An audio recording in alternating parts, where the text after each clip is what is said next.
My name is Optimus Prime.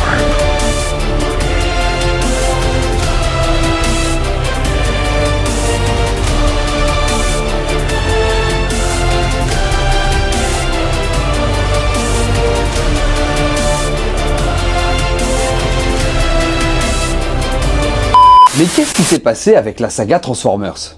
Sur le papier, tout semblait réuni pour en faire l'une des plus grandes franchises du cinéma. Un concept fort avec une licence déjà installée dans la pop culture. Mais surtout un univers incroyablement riche, capable de nourrir des décennies d'histoire. Donc Transformers avait tout pour construire une véritable épopée cinématographique. Pourtant, au fil des années, son adaptation cinématographique s'est essoufflée pour ne devenir plus que l'ombre de elle-même. Je vous propose aujourd'hui de revenir sur l'histoire de cette saga, d'analyser ses réussites, ses erreurs et de comprendre comment une franchise aussi prometteuse a pu perdre une partie de son éclat. Et croyez-moi, vous n'êtes pas prêts pour cette analyse. Mais avant ça, un peu de contexte et parlons de ce que c'est exactement Transformers. Transformers, c'est d'abord une ligne de jouets devenue un véritable phénomène culturel. Entre collaboration japonaise, stratégie marketing audacieuse et création d'un univers de plus en plus riche, la franchise va progressivement dépasser son simple statut de produit dérivé pour devenir l'une des licences les plus importantes de la pop culture. Et comme beaucoup de gammes de jouets des années 80, Transformers va rapidement avoir droit à son dessin animé. Officiellement destinée à raconter les aventures de ses personnages, elle sert surtout de gigantesque vitrine publicitaire pour vendre les figurines aux enfants. Pourtant, contre toute attente, cette série va poser les bases d'un univers extrêmement riche. L'histoire débute sur Cybertron, une planète mécanique ravagée depuis des millions d'années par une guerre sans fin entre deux factions, les Autobots et les Decepticons. Les Autobots dirigés par Optimus Prime se battent pour la liberté et la protection des êtres vivants, tandis que les Decepticons menés par Megatron cherchent à imposer leur domination par la force. Et cette guerre va épuiser toutes les ressources naturelles de Cybertron, poussant les deux camps à quitter leur monde natal à la recherche de nouvelles sources d'énergie. Et au cours de leur voyage, les deux vaisseaux vont s'affronter dans l'espace, juste avant de s'écraser sur Terre. Les Transformers tombent alors en sommeil pendant près de 4 millions d'années. Et en 1984, une série d'événements réactive accidentellement les deux camps. La guerre reprend alors sur notre planète, les Decepticons cherchant à exploiter les ressources terrestres pour alimenter leur conquête de l'univers. Tandis que les Autobots vont s'allier aux humains pour les arrêter. Optimus Prime est présenté comme le leader idéal. Sage, courageux et profondément altruiste, il porte sur ses épaules la responsabilité de tout un peuple. Contrairement à de nombreux héros à l'époque, sa force ne réside pas seulement dans sa puissance de combat, mais dans sa capacité à inspirer ceux qui l'entourent. Il se bat non pas pour la victoire personnelle, mais pour la liberté de tous les êtres conscients. Cette dimension presque chevaleresque fera rapidement de lui l'une des figures héroïques les plus marquantes de la culture populaire.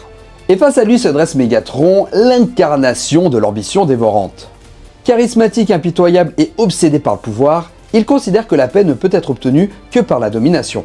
Là où Optimus Prime prime sur la coopération, Megatron croit à la loi du plus fort. Cette opposition idéologique va devenir le moteur principal de la franchise pendant des décennies. Et c'est sûrement là que réside la force du premier dessin animé Transformers. Derrière ce qui n'était à l'origine qu'une publicité destinée à vendre des jouets, les créateurs ont réussi à construire une mythologie efficace, portée par deux personnages devenus aussi emblématiques que leurs véhicules respectifs.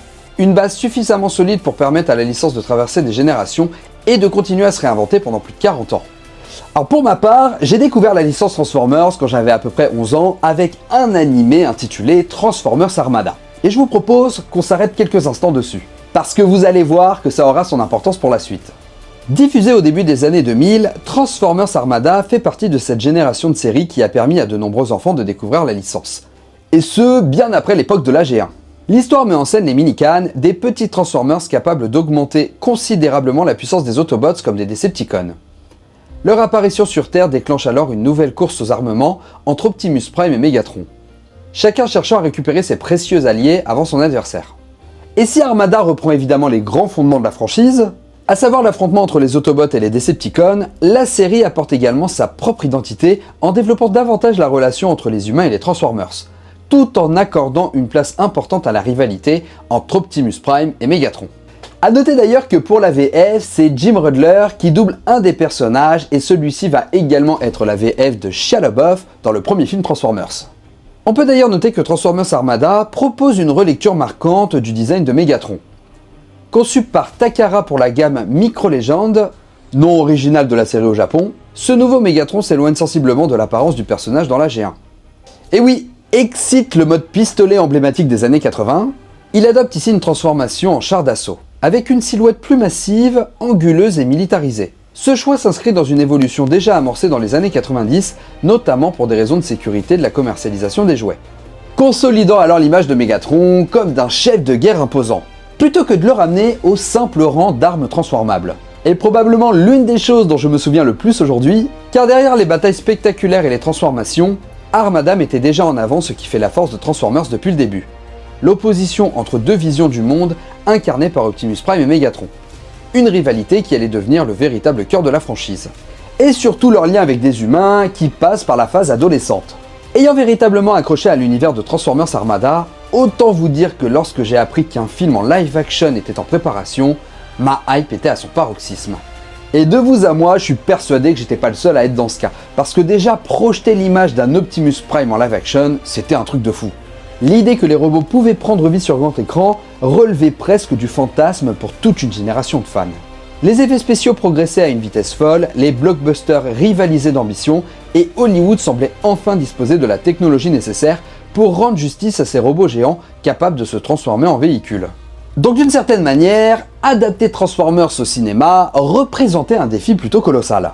Pendant près de 20 ans, la franchise avait principalement existé à travers les jouets, les dessins animés et les bandes dessinées.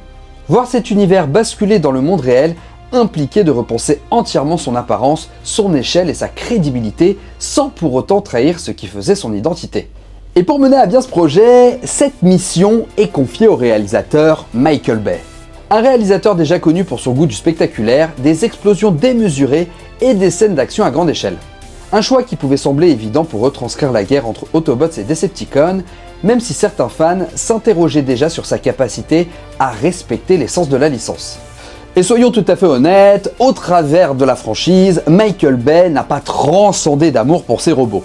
Mais ça bien sûr, on y reviendra plus tard. Mais à ce stade, peu importe les doutes. Pour beaucoup d'entre nous, une seule chose comptait, nous allions enfin voir Transformers débarquer au cinéma. Et croyez bien qu'après plus de 20 ans d'existence, la licence s'apprêtait à vivre le plus grand tournant de son histoire. Nous arrivons donc à l'été 2007 et Transformers débarque au cinéma. Et autant vous dire que quand je suis parti au cinéma pour découvrir le film, c'était une claque monumentale. Je me souviens que je suis rentré chez moi, j'étais obsédé par ce que je venais de voir. À l'époque, la prouesse technique est tout simplement hallucinante. Les Transformers n'ont jamais paru aussi réels. Chaque plaque de métal, chaque mécanisme, chaque transformation semble crédible.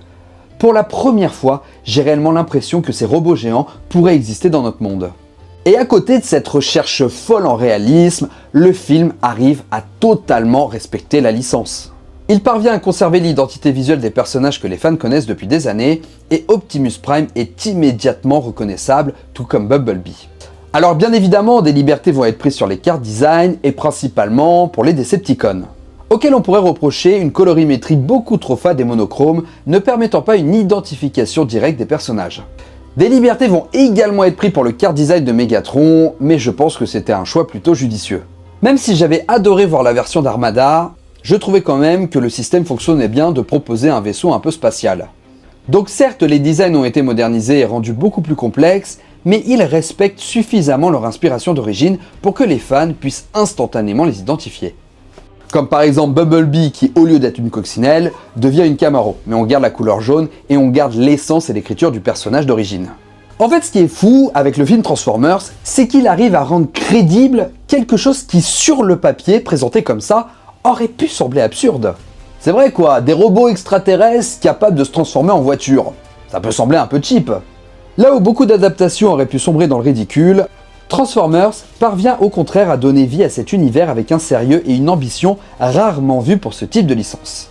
Et pendant un instant, on avait vraiment le sentiment d'assister à la naissance d'une véritable saga cinématographique. Sans pour autant s'attendre à toutes les difficultés scénaristiques que la licence allait rencontrer par la suite. Cependant, il faut reconnaître que le premier film n'est pas dénué de défauts, notamment son humour. Une grande partie de celui-ci repose sur l'improvisation et l'énergie débordante de Shia LaBeouf. Si cela contribue à rendre Sam Witwicky attachant et à alléger l'atmosphère, cette abondance de gags nuit parfois à la crédibilité de certaines scènes. Là où le film cherche constamment à nous convaincre que l'arrivée des Transformers sur Terre est un événement majeur, l'humour omniprésent empêche parfois la situation de gagner en gravité et en sérieux. À partir du moment où t'as Bumblebee qui pisse littéralement sur un humain, avec le bouchon qui se retire comme un bruit de dessin animé,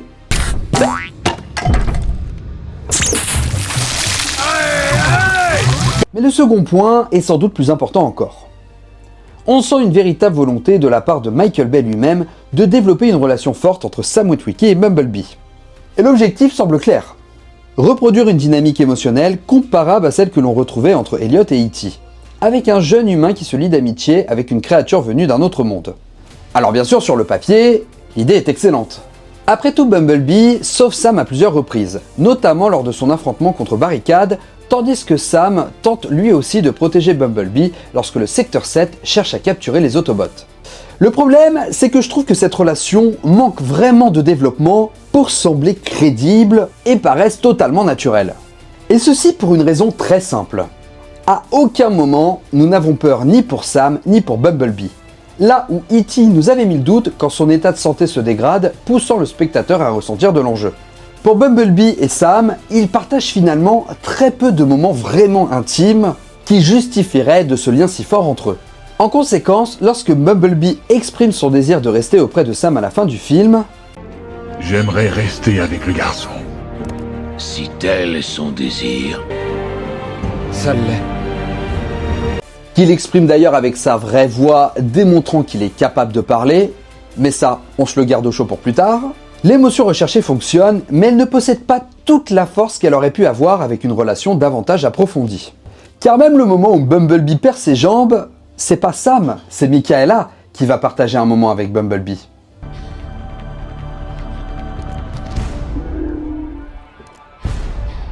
Et soyons tout à fait honnêtes, les suites ne vont pas chercher à renforcer ce lien. Elles auront souvent tendance à privilégier le spectaculaire et l'humour au détriment du développement de cette relation, sans jamais parvenir à légitimer pleinement ce que Michael Bay semblait vouloir construire entre Sam et Bumblebee. Et côté scénario, le film fait le choix de lier le destin de la Terre, des humains, à celui des Transformers. Et ce d'une manière très simple, voire même arbitraire. En fait, il faut comprendre que toutes les grandes sagas de science-fiction reposent sur un postulat de départ qu'il faut accepter. L'idée que tout ne peut pas être expliqué en détail. Finalement, comme dans la vraie vie. L'inconnu doit rester de l'inconnu. Mais cette fois-ci, l'intrigue va s'articuler autour d'un artefact, le Allspark. Un cube cosmique présenté comme l'artefact à l'origine de la création des Transformers. Après avoir dérivé à travers l'espace pendant des millénaires, celui-ci finit par s'écraser sur Terre.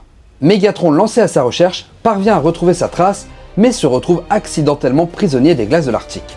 Son corps est alors découvert par les humains qui, sans réellement comprendre ce qu'ils ont trouvé, décident de l'étudier en secret. Sachant qu'entre-temps, on a aussi des Transformers qui sont en train de visiter Mars. Et ça, il n'y a pas beaucoup d'explications autour.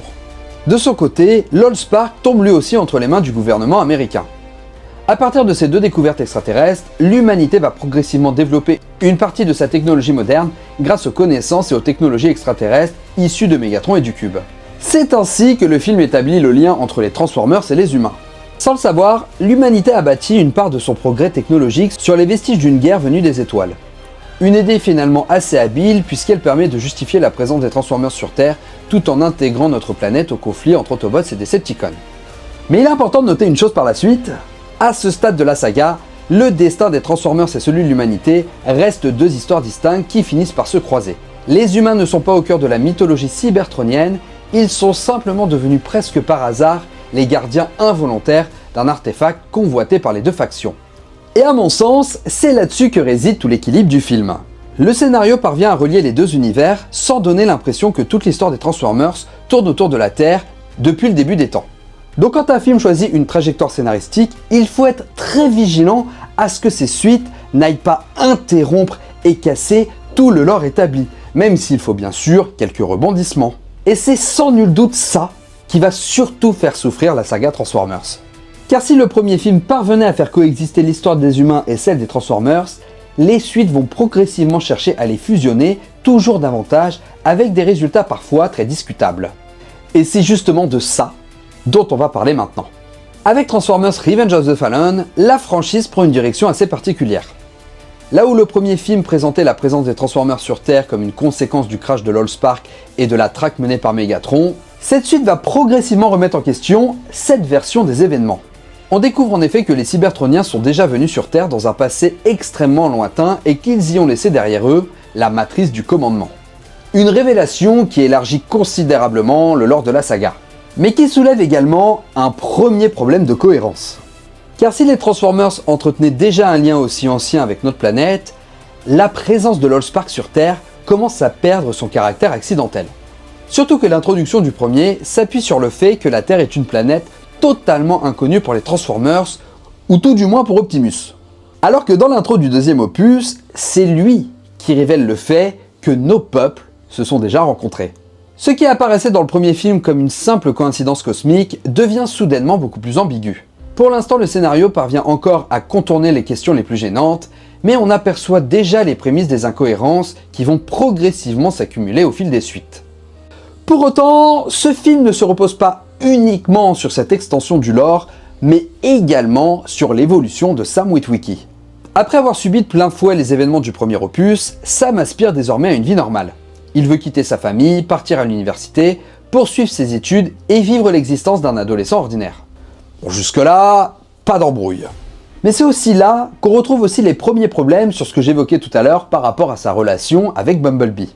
Alors que le premier film cherchait à nous présenter leur amitié comme un lien exceptionnel, cette suite montre finalement à quel point cette relation manque encore de profondeur. Sam n'hésite pas une seconde à éloigner Bumblebee de son quotidien afin de pouvoir s'intégrer à la vie universitaire, allant carrément lui expliquer qu'il ne peut tout simplement pas avoir sa voiture sur le campus. Alors que concrètement, Bumblebee il fait un peu ce qu'il veut. Il peut venir quand Sam l'appelle, il peut repartir s'il a besoin. Il va pas rester stationné sur un parking toute la journée. Donc pour une relation censée être comparable à celle d'Elliot et E.T., l'attachement mutuel peine encore à convaincre totalement. Mais le destin va rapidement rattraper Sam. Malgré lui, il se retrouve à nouveau au centre du conflit et devient progressivement le véritable héros du récit. Confronté à des responsabilités qu'il dépasse, obligé d'affronter ses peurs et de faire preuve d'un courage remarquable, Sam bénéficie selon moi de l'un des meilleurs développements de personnages de toute la saga. Et c'est probablement ce qui fait la force de Revenge of the Fallen. Malgré ses défauts, malgré certaines incohérences et malgré un humour parfois excessif, le film parvient encore à proposer un véritable parcours initiatique pour son protagoniste. C'est d'ailleurs ça à titre personnel qui me fait considérer ce deuxième opus comme excellent. Jusqu'à ce que débarque Transformers Dark of the Moon, et selon moi, c'est à partir de ce film que ça va commencer à partir en cacahuète. Une nouvelle fois, le film remet en question ce que les deux précédents opus avaient établi. Cette fois-ci, on apprend que la conquête spatiale, et plus particulièrement la mission Apollo 11, aurait été motivée par la découverte d'un vaisseau Autobots écrasé sur la face cachée de la Lune. Alors bien sûr que sur le papier, l'idée est séduisante. Mélanger la science-fiction à un événement historique majeur peut donner lieu à des concepts fascinants. Le problème, c'est que Transformers utilise ce procédé déjà pour la 3e fois. Après l'Allspark qui s'écrase sur Terre dans le premier opus, après la révélation d'une présence cybertronienne ancestrale dans le deuxième, voilà maintenant qu'un vaisseau Autobots est caché sur la Lune depuis des décennies. Donc à force d'accumuler ce type de révélations, l'univers de Transformers perd en crédibilité, car il devient difficile de croire que les Autobots présents sur Terre n'aient jamais détecté ce vaisseau auparavant. Et plus encore, le film donne l'impression que chaque événement majeur de l'histoire humaine est finalement lié aux Transformers. Or c'est précisément ce que le premier film évitait soigneusement. La Terre était le théâtre d'un conflit venu d'ailleurs, pas le centre de toute l'histoire cybertronienne. Bon, on va en parler plus tard, mais ils vont même réussir à faire pire. Et c'est là que Michael Bay tombe selon moi dans un piège classique des univers étendus. Vouloir relier systématiquement l'histoire de l'humanité à celle de sa franchise. Alors soyons clairs, sur le papier, je trouve que le concept n'est pas mauvais du tout. Explorer ponctuellement l'influence des Transformers sur certains événements historiques peut être passionnant. Mais lorsqu'on répète cette mécanique à chaque nouvel épisode, on finit par sacrifier la cohérence globale du récit au profit de la surprise du moment. Ici, ce qui est problématique, c'est que le film laisse entendre que les plans de Sentinel Prime, les manipulations des Decepticons et certaines influences exercées sur l'histoire humaine existaient depuis des décennies. On a parfois l'impression que l'invasion Decepticon est déjà implantée au sein même de notre civilisation depuis très longtemps. Et pourtant, si on se fie au film précédent, Megatron est censé être arrivé sur Terre à la recherche de l'Allspark.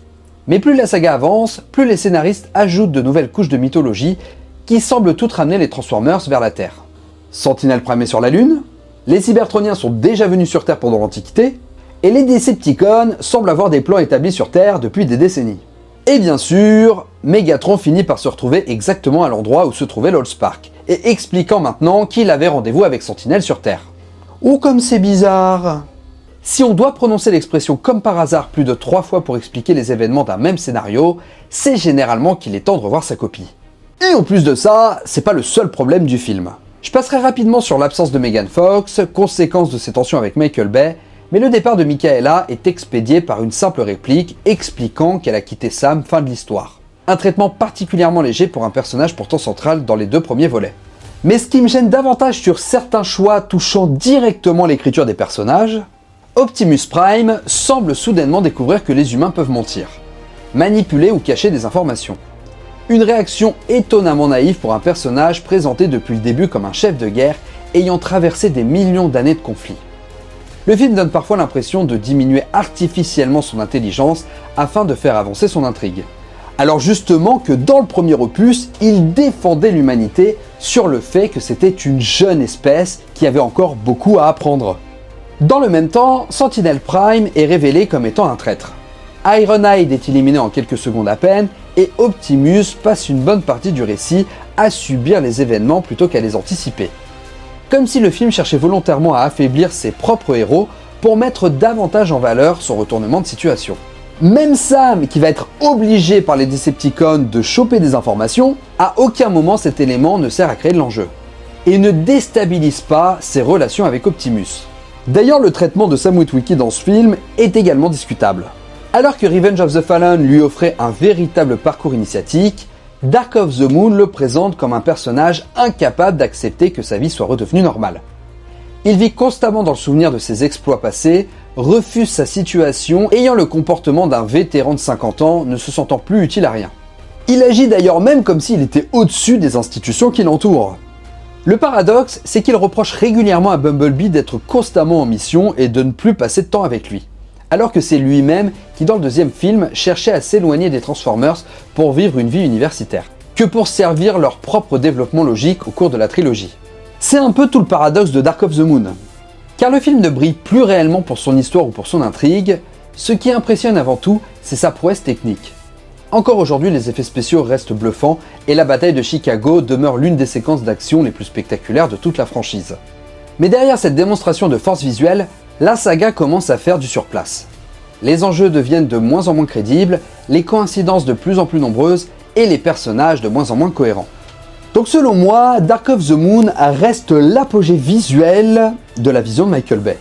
Mais également le moment précis où les premières fissures deviennent impossibles à ignorer. Derrière les explosions et les scènes d'action mémorables, la saga commence doucement à perdre ce qui faisait sa véritable force, la cohérence de son univers. Et après Dark of the Moon, tout semblait terminé. Le troisième film avait des allures de conclusion, Chicago était sauvé, les principaux arcs narratifs semblaient bouclés et la trilogie pouvait tout à fait être considérée comme achevée. Jusqu'à ce qu'arrive Transformers Age of Extinction. Et soyons tout à fait honnêtes, ce quatrième opus débarque un peu comme un cheveu sur la soupe. Le long métrage tente alors un exercice assez particulier, celui du soft reboot. En d'autres termes, il cherche à repartir presque de zéro tout en conservant l'existence des 3 premiers films. L'univers est toujours le même, les événements passés ont bien eu lieu, mais une grande partie des personnages et des intrigues disparaissent pratiquement du jour au lendemain. Sam Witwicky disparu, l'agent Simon disparu, Linux disparu. Le film tourne la page sans réellement prendre le temps d'expliquer ce qu'il advient de ceux qui constituaient pourtant le cœur de la saga depuis 2007. À la place, nous découvrons Cade Yeager, un inventeur texan en difficulté qui tombe par hasard sur un Optimus Prime blessé et dissimulé sous l'apparence d'un vieux camion délabré. Et là encore, le scénario effectue un virage radical. Alors que les Autobots avaient sauvé l'humanité dans les films précédents, ils sont désormais considérés comme des ennemis d'État. Les gouvernements les traquent, les pourchassent et les tiennent responsables des événements de Chicago. Alors bien sûr, il est logique que l'humanité soit traumatisée par les événements du film précédent. Une invasion extraterrestre ayant détruit une partie d'une grande ville américaine, mais le film pousse parfois cette logique à l'extrême. Au point de faire oublier que sans les Autobots, la Terre aurait probablement disparu à plusieurs reprises. Donc une fois encore, cette situation existe tout simplement parce que c'est le scénario qui a besoin qu'elle existe. Mais là où Age of Extinction devient vraiment intéressant, c'est lorsqu'il aborde ces thématiques. Car derrière ces explosions et ces robots géants, le véritable antagoniste du film n'est pas un Transformers. C'est l'humanité elle-même. Le film s'interroge sur la manière dont les humains traitent leurs alliés, exploitent les ressources qui les entourent et cherchent systématiquement à contrôler ce qu'ils ne comprennent pas. Cette idée se matérialise notamment au travers de Joshua Joyce, sorte de parodie assumée de Steve Jobs, persuadé que la technologie cybertronienne peut être reproduite, améliorée et exploitée à des fins commerciales. À travers lui, le film pose donc une question plus intéressante. Est-ce que les Transformers sont de véritables entités vivantes ou de simples machines? Et si ce sont des êtres vivants, avons-nous réellement le droit de les démonter, les reproduire ou les utiliser comme une ressource industrielle? Le problème, c'est que ces thèmes passionnants se retrouvent constamment concurrencés par une autre intrigue beaucoup plus discutable. Car une fois de plus, Michael Bay retombe dans ses travers, lier l'histoire des Transformers à celle de la Terre. Cette fois-ci, le film nous explique que l'extinction des dinosaures serait liée à une mystérieuse race extraterrestre ayant utilisé une arme capable de transformer la matière de la planète en métal cybertronien. Une substance que les humains baptisent désormais le transformium. Et voilà, on est pile dans le problème des Transformers précédents. L'idée n'est pas forcément mauvaise en elle-même, elle aurait même pu servir de base à tout un film de science-fiction indépendant. Mais intégrée à une saga qui multiplie déjà les révélations du même type depuis 3 épisodes, elle donne surtout l'impression que chaque événement majeur de l'histoire de la Terre doit absolument être lié aux Transformers. Donc au final, Age of Extinction devient un film paradoxal. D'un côté, il contient probablement certaines des réflexions les plus intéressantes de toute la saga sur la place des Transformers dans notre société, sur l'exploitation technologique et sur l'incapacité de l'humanité à accepter ce qui la dépasse. Mais d'un autre côté, tous ces thèmes sont noyés sous une couche mythologique préhistorique, et des révélations cosmiques qui auraient mérité leur propre récit. Le plus ironique, c'est que le film semble parfois vouloir raconter une histoire proche de celle de Jurassic Park. Une histoire où l'homme tente de contrôler une puissance qui le dépasse, persuadé de pouvoir maîtriser avant d'en perdre totalement le contrôle. Ce qui arrive à Galvatron, qui n'est autre qu'une version de Megatron réincarné. Alors encore une fois, sur le papier l'idée est bonne, mais en termes d'exécution et de tout ce qui s'est passé dans les opus précédents, ça fait chou blanc. Malheureusement, comme beaucoup d'idées de cette période de la franchise, elle n'est jamais exploitée à son plein potentiel. C'est alors qu'arrive le 5e opus, Transformers Last Knight, qui va considérablement faire évoluer la saga. Non, je déconne, c'est une catastrophe aussi. Un film qui débarque avec énormément de promesses. Michael Bay promet enfin de répondre aux grandes questions laissées en suspens par les précédents opus et de révéler les véritables origines du lien entre la Terre et les Transformers. Sauf que pour faire ça, Michael Bay il va encore aller fragiliser la cohérence de la saga. Cette fois-ci, on apprend que Merlin aurait rencontré un Transformers au temps du roi Arthur et que les chevaliers de la table ronde auraient été liés à une organisation secrète chargée de protéger l'héritage cybertronien, les Witwican. Et c'est à ce moment-là que le film m'a complètement perdu. Parce que la société, elle s'appelle les Witwican. En 2007, on a Sam Witwicky, enfin même Archibald Witwicky. Donc Archibald Witwicky, il a le même nom que les Witwican, enfin quasiment presque, alors que eux existent depuis des siècles. Dans les premiers films, Sam est devenu une figure importante presque par accident. Et soudainement on nous explique que ses ancêtres appartiennent à une société secrète, vieille de plusieurs siècles, qui protège les Transformers depuis l'époque du roi Arthur. D'ailleurs, il possède carrément une photo de Sam, celle qu'il avait sur eBay dans le premier film. They all belong to a secret society, you see, all united in one cause. Sauf que bien sûr, à aucun moment ils ont eu l'idée d'aller aider Sam dans le premier ou deuxième ou troisième volet. Le scénario ne cherche même plus à préparer ces révélations. Il les impose au spectateur en espérant que celui-ci les acceptera sans poser de questions. Mais si vous croyez que le film va s'arrêter là, c'est tout le contraire. On apprend également que Bumblebee aurait participé à la Seconde Guerre mondiale aux côtés des Alliés. Ouais, ils se foutent littéralement de notre gueule, parce que cette révélation, elle pose une fois de plus de gros problèmes. Dans le premier film, Bumblebee est présenté comme un éclaireur envoyé sur Terre pour préparer l'arrivée des Autobots et retrouver le Allspark. Toute l'intrigue reposait justement sur l'idée que notre planète était un territoire relativement inconnu des Cybertroniens. Mais The Last Knight vient nous expliquer que Bumblebee est sur Terre depuis la Seconde Guerre mondiale. Donc tu vas me faire croire qu'il est là depuis tout ce temps, qu'il a attendu la naissance de Sam Witwicky, qui s'inscrive sur eBay, qui poste ses lunettes pour comprendre qu'il fallait aller le voir. Vous nous prenez pour des fils de... Une nouvelle fois, le film réécrit son propre passé, et puisque manifestement toutes les limites ont sauté, pourquoi ne pas aller encore plus loin? Après les dinosaures dans le 4e opus, après Merlin dans celui-ci, autant carrément faire de la Terre un Transformers qui se révèle être Unicron. Alors je vous rassure, ça n'a pas été développé plus que ça, hein. C'est juste une phrase dans le film. Ça devait annoncer la suite. Unicron présenté comme le plus puissant ennemi de Cybertron. Une révélation tellement gigantesque qu'elle aurait mérité d'être le cœur d'une saga entière. Pourtant, elle est introduite presque comme une simple information parmi tant d'autres. Le film nous montre également Bumblebee retrouvant sa voix, tandis qu'Optimus affirme ne plus avoir entendu son ami depuis Cybertron. Optimus, I would lay down my life for you. Your voice. I have not heard it since Cybertron fell. Sauf que comme on l'a dit précédemment, Bumblebee parle à la fin du premier film. Et il s'adresse en plus à Optimus. Demande autorisation de parler. Autorisation accordée, vieux camarade. Donc vraiment, ils ont plus de limites. Donc même si certains apprécient The Last Knight, autant vous dire qu'il est extrêmement difficile à défendre, en tout cas dans une logique de continuité de la saga. Contrairement au précédent film qui souffrait surtout du problème de cohérence ponctuelle, celui-ci donne parfois l'impression que personne n'a pris le temps de revoir les 4 premiers opus avant d'écrire le scénario. Chaque nouvelle révélation cherche à rendre l'univers plus grand, plus ancien, plus important, mais à force de vouloir constamment réécrire son passé, la saga finit par rendre ses propres fondations de plus en plus fragiles. Donc d'une certaine manière, The Last Knight a porté le dernier coup sur la saga Transformers, en tout cas telle qu'on la connaissait à ce moment-là. Car pour la première fois depuis 2007, le problème n'est plus seulement que l'histoire soit incohérente. C'est qu'elle donne l'impression de ne plus respecter les règles qu'elle avait elle-même établies. Alors qu'un spin-off autour de Bumblebee est envisagé, celui-ci est finalement réécrit pour devenir un reboot de la franchise. Ouais, je pense qu'ils ont compris qu'ils avaient été trop loin. Mais est-ce que Bumblebee est réellement un reboot? Officiellement, Bumblebee est présenté comme un simple spin-off dans les faits.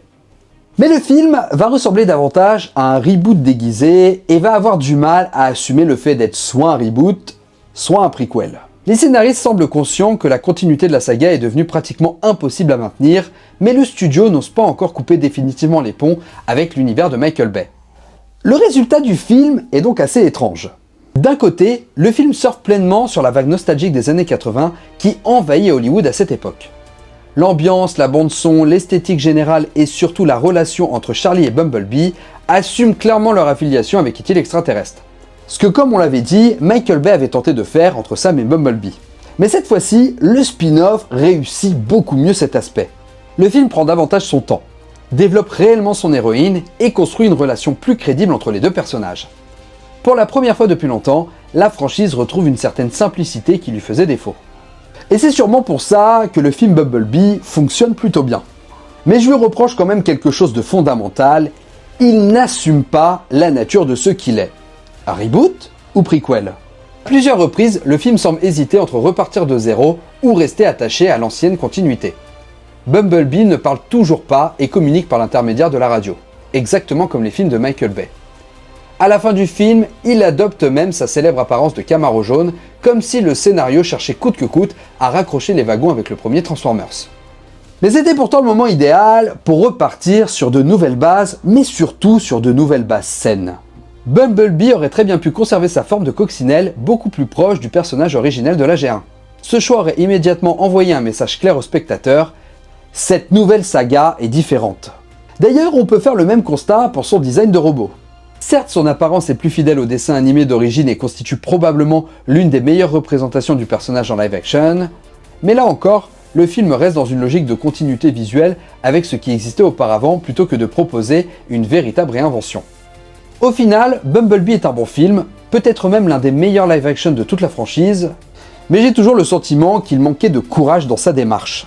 Comme si Paramount voulait redémarrer la saga tout en ayant peur d'admettre qu'il fallait réellement tourner la page avec l'ère de Michael Bay, accentuant cette hésitation permanente entre continuité et renouveau qui va finalement devenir l'un des éléments qui définiront la suite de la franchise. Parce que même sa suite Rise of the Beast ne parvient pas à résoudre ce problème. Après Bumblebee, on pouvait légitimement penser que la franchise allait enfin profiter de ce nouveau départ pour reconstruire un univers cohérent et poser les bases d'un lore inédit. Pourtant, le film donne souvent l'impression de poursuivre les hésitations de son prédécesseur. Alors soyons clairs, Rise of the Beast est loin d'être un mauvais film, bien au contraire. Le choix de déplacer l'action dans les années 90 fonctionne plutôt bien. L'ambiance est différente, les nouveaux personnages sont attachants, et surtout l'arrivée des Maximals apporte enfin quelque chose de nouveau à l'univers cinématographique de Transformers. Pour la première fois depuis longtemps, la franchise ne se contente pas uniquement de recycler les mêmes figures emblématiques, elle puise dans d'autres périodes de son histoire et tente d'élargir son bestiaire. Et en tant que fan de la saga, c'était assez cool de voir des personnages de Beast Wars arriver en live action. Mais malgré ses qualités, le film souffre tout de même d'un problème bien plus profond. Il ne profite jamais réellement de son statut de reboot pour reconstruire la mythologie de la franchise. Au contraire, il donne parfois l'impression de considérer comme acquis des éléments qui auraient justement mérité d'être développés. Le fait que les Transformers soient sur Terre, le fait qu'on ait le sentiment qu'ils y vivent depuis longtemps, et surtout qu'ils y vivent cachés. Certains y sont bloqués depuis des années, mais le film ne cherche jamais vraiment à donner du sens à cette situation. Pourquoi sont-ils là ? Comment se sont-ils organisés ? Quel est leur rapport à l'humanité ? Quelle place occupent-ils dans ce nouvel univers ? Et surtout, selon les dires d'Optimus Prime, pourquoi ils ne peuvent pas repartir ? Autant de questions qui restent finalement assez peu explorées. Et c'est dommage car c'est précisément ce qu'un reboot était censé apporter. Au lieu de reconstruire patiemment les fondations de son univers, Rise of the Beast préfère souvent avancer directement vers son intrigue principale. Une approche qui donne parfois le sentiment d'un laxisme scénaristique. Comme si la franchise considérait que la simple présence des Transformers sur Terre n'avait plus besoin d'être expliquée. Pourtant, c'était justement l'un des éléments les plus importants à redéfinir après l'abandon de la continuité de Michael Bay. Ce constat est d'autant plus frustrant que le film semble avoir une autre priorité. Car sa véritable ambition est finalement de préparer l'avenir. Ou plus précisément, de construire un univers partagé avec les licences Hasbro. La scène finale tease ouvertement un rapprochement avec une autre licence emblématique de l'éditeur, laissant entendre qu'un crossover de grande ampleur pourrait voir le jour dans les années suivantes. Alors sur le papier, bien sûr que ça intrigue. Mais dans les faits, cela fait maintenant plusieurs années que cette promesse existe sans qu'aucun projet concret ne soit réellement venu à le concrétiser. Quoiqu'au moment où je vous parle, un nouveau film Transformers en live action a été annoncé. Mais au lieu de terminer le film sur une promesse forte pour la licence, Rise of the Beast semble surtout préparer quelque chose qui n'est toujours pas arrivé. Et c'est peut-être ce qui résume le mieux l'état actuel de la franchise. Depuis plusieurs films, Transformers paraît davantage préoccupé par ce qu'il pourrait devenir demain que ce qu'il raconte aujourd'hui. La saga continue d'accumuler les promesses, les nouvelles directions et les projets potentiels, mais elle peine encore à retrouver une vision claire de ce qu'elle veut réellement être. Donc avec tout ce que je vous ai dit là, est-ce qu'on peut vraiment comprendre ce qui s'est passé avec la saga Transformers ? Lorsqu'on regarde son parcours dans son ensemble, on se rend compte que le problème n'a jamais été le manque de matières premières. Et ça, bien au contraire, l'univers étant tellement riche, peu de licences peuvent se vanter de posséder un univers aussi riche. Une planète entière à explorer, des millions d'années d'histoire, des guerres civiles, des personnages emblématiques, des factions multiples, des séries animées, des comics, des jeux vidéo et des générations de fans ayant enrichi cet univers pendant plus de 40 ans. Donc sur le papier, Transformers savait tout pour devenir l'une des plus grandes sagas du cinéma. Et pourtant, film après film, la franchise a progressivement perdu de vue ce qui faisait sa force. À vouloir constamment agrandir son univers sans réellement le construire, elle a fini par accumuler les révélations, les retcons et les coïncidences jusqu'à fragiliser sa propre cohérence. Alors même si le premier film proposait un récit précis et efficace, les suites ont cherché à rendre chaque événement plus important que le précédent, plus ancien, plus grand, plus spectaculaire, jusqu'à parfois oublier que ce qui fait vivre un univers, ce n'est pas la quantité d'informations qu'on ajoute à son lore, mais la manière dont celles-ci s'articulent entre elles. Mais d'un autre côté, je pense même pas que le fond du problème de la saga soit simplement scénaristique. Je crois que Transformers est surtout victime d'un phénomène que connaissent beaucoup de grandes franchises hollywoodiennes, l'essoufflement créatif. À partir du moment où une saga devient une marque capable de générer des centaines de millions de dollars, elle cesse parfois d'être portée par une véritable vision artistique pour devenir une machine qu'il faut continuer à faire tourner. Alors les studios demandent de nouveaux films, les scénaristes cherchent de nouvelles histoires, les producteurs veulent préparer les prochains épisodes, les univers partagés, les spin-offs, les crossovers. Mais derrière cette mécanique, l'inspiration n'est pas toujours au rendez-vous. Et c'est ça, l'impression que me laisse aujourd'hui la saga Transformers. Non pas celle d'un univers arrivé au bout de ses possibilités, mais celle d'une franchise qui a continué à raconter des histoires sans toujours savoir pourquoi elle les racontait. Comme si chaque nouveau film existait davantage pour satisfaire un calendrier de production que pour répondre à une véritable ambition créative. Et en fait, je pense que c'est ça le plus frustrant. Parce qu'au milieu de toute cette incohérence, de tous ces reboots déguisés et de toutes ces promesses inachevées, on aperçoit régulièrement le potentiel immense qu'aurait pu atteindre cette licence. Une véritable mythologie moderne portée par Optimus Prime. Mais au lieu de construire patiemment cette légende, la saga a souvent préféré multiplier les idées sans jamais leur laisser le temps de respirer. Mais pour autant, je peux pas me résoudre à détester cette franchise et je dois dire que j'y suis même plutôt attaché. Parce que malgré tous ses défauts, malgré ses errements et malgré ses occasions manquées, elle continue encore aujourd'hui à me rappeler le gamin qui découvrait Transformers Armada devant sa télévision en rêvant de voir un jour Optimus Prime prendre vie sur grand écran. Et très honnêtement, c'est aussi pour ça que je continue à croire au potentiel de cette saga.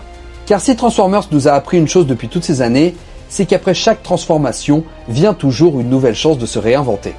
Et c'est sur ces sages paroles que nous terminerons cette vidéo. Merci beaucoup de l'avoir suivi jusqu'au bout, j'espère qu'elle vous aura plu. N'hésitez pas à liker, partager, commenter, c'est ce qui aide le plus la chaîne. Vous pouvez également devenir membre soutien et avoir accès à du contenu en avant-première. En attendant, pensez à vous abonner pour ne pas rater les prochaines vidéos. Moi je vous laisse, ciao les amis.